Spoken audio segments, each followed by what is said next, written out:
Hello everyone, good morning. তো আজকে আমি মেয়ের টিফিন তোমাদের সঙ্গে শেয়ার করছি। তো এখন কড়াই বসিয়ে দিয়েছি, এটা গরম হয়ে গেলে একটু ঘি দিয়ে দিব।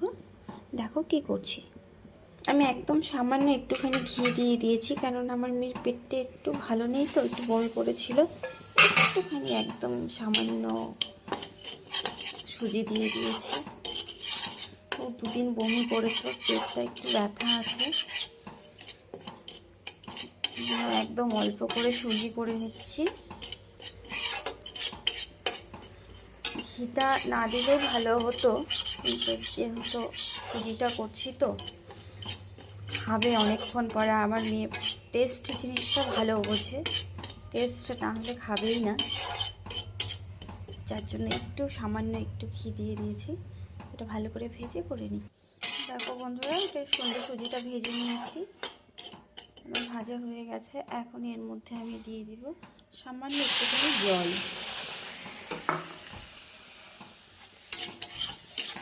একটু জল দিয়ে দিয়েছি। এবার এর মধ্যে দিয়ে দিব হচ্ছে 1 কাপের মতন দুধ। না একটুখানি সুজি তো অল্প করেই করে নিব।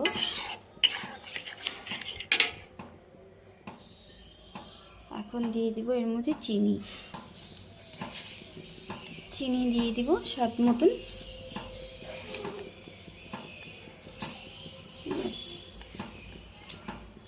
2 চামচ আর একটুখানি দিয়েছি সামান্য। তো ভালো করে ফুটে গেলে, শুকিয়ে গেলেই নামিয়ে নিব।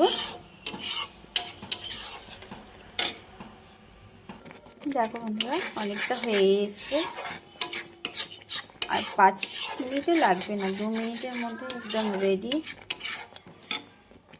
দেখো বন্ধুরা, তো আমার রেডি হয়ে গেছে। তো ঠিক আছে, এখনকার জন্যে টাটা, পরে আবার সুন্দর আরেকটি ব্লগে দেখা হচ্ছে। সবাই ভালো আছো তো? ভালো থেকো।